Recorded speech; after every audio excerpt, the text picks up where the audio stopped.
महाराज जी से मेरा परिचय करीब 40 साल से है।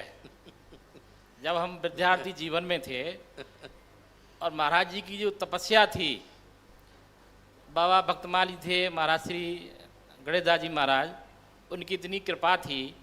एक छोटी सी जगह सुदामा कुटी में एक खिचड़ी के दौरान पाकर कितनी तपस्या की, इतना अध्ययन किया।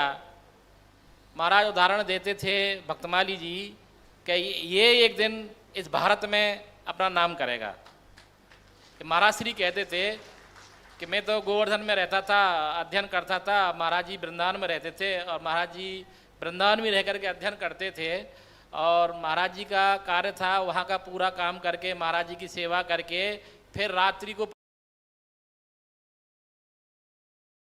परिक्रमा करने आते थे गिरिराज जी की, और परिक्रमा करने के बाद तुरंत फिर जाते थे फिर वहाँ की व्यवस्था करना। महाराज श्री का जो जीवन इतनी तपस्या में रहा है, इसका वर्णन करना बहुत कठिन है। अभी तो आप सब देखते हैं, लेकिन इनका जो जीवन था उसकी तुलना तो उनका कहना ही बड़ा कठिन है। और भी विद्यार्थी रहते थे, सबको खिचड़ी बनाना, फिर महाराज जी की सेवा करना। करीब 14 साल महाराज जी के चरणों में इन्होंने एक बोरा पे लेट करके अपना अध्ययन किया। आज विद्यार्थी जब महात्मा थोड़ा तेज बोल देते भाग जाते हैं, उनको सुविधा चाहिए। एक टाट के बोरा पे तपस्या करके 14 वर्ष तक महाराज जी के चरणों में ही आसन रहा। और महाराज जी की भी छोटी सी कुटिया थी, उनका भी आसन नीचे ही रहता था, पर 4-5 कम्बल थोड़ा ऊंचा रहता था। और महाराज जी का तो इनके बारे में वर्णन करना शायद को ही कर पाएगा। जिस जीवन से तपस्या किया, बाबा खाक चौक वाले इतने कड़क थे, वहाँ कोई रुक नहीं सकता था।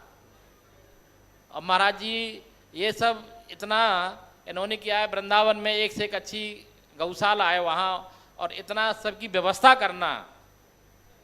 जगत गुरु तो बहुत हैं, जो अखाड़े को पैसा देता है उसी को बना देते हैं, लेकिन विद्वता, सरलता और सज्जनता इतना महाराज श्री के बराबर किसी भी जगत गुरु में नहीं है। क्या जगत गुरु तो हम तो पैसा लेते हैं, बना देते हैं, हम ये अखाड़े के महंत हैं, लेकिन विद्वता और जो सेवा के विकल्प चल रहे हैं, रेवासा को देख लीजिए कितना अच्छा, वो कितना बड़ा सम्मेलन हुआ। और महाराज जी जैसे 4 मेंढकों को इकट्ठा करना बहुत कठिन होता है, एक को पकड़ते एक भाग जाता है, एक को पकड़, ऐसे हम लोग साधुओं में भी है। पर महाराज श्री का ऐसा स्वभाव है कि कोई भी संप्रदाय का, कोई भी अखाड़े का, सब महाराज जी के यहाँ आते हैं इनकी सरलता के कारण। नहीं तो हम लोगों में भी तो स्वभाव रहता है, ऐसा नहीं कि हम में भी नहीं, हम में भी रहता है। जैसे राजनीतिक वाले में रहता है, ऐसे हम लोगों में भी रहता है।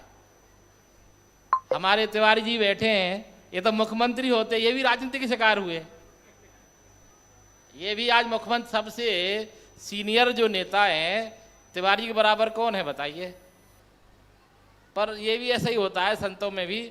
और महाराज जी ने जितना कार्य वृंदावन में किया है, रेवासा हम कर रहे हैं, यहाँ कर रहे हैं, क्योंकि यहाँ तो बॉर्डर है मेवात का। यहाँ तो गोली चलती थी, पत्थर चोर थे, गाय चोर, गाय को मार देते, काट देते। इतना संघर्ष करने के बाद अपने आप को स्थापित करना, ये कोई साधारण व्यक्ति और मनुष्य की नहीं है, ये तो स्वयं भगवान का स्वरूप है, भगवान की शक्ति है।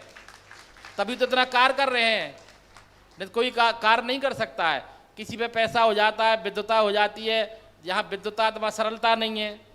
महाराज जी के पास तो विद्वता भी है, सरलता भी है, सज्जनता भी है और सेवा भाव भी है। कभी भी कोई भी छोटा संत जाए, महाराज जी आसन पर बैठे तुरंत खड़े होंगे, उसको हृदय से लगाएंगे, आशीर्वाद देंगे।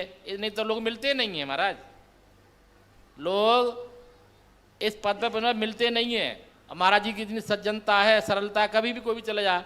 हम लोग तो कोई खड़े रहे, चलो हटो जा रहे हो, महाराज सब चले जाते अंदर, नहीं मिलते ही नहीं है।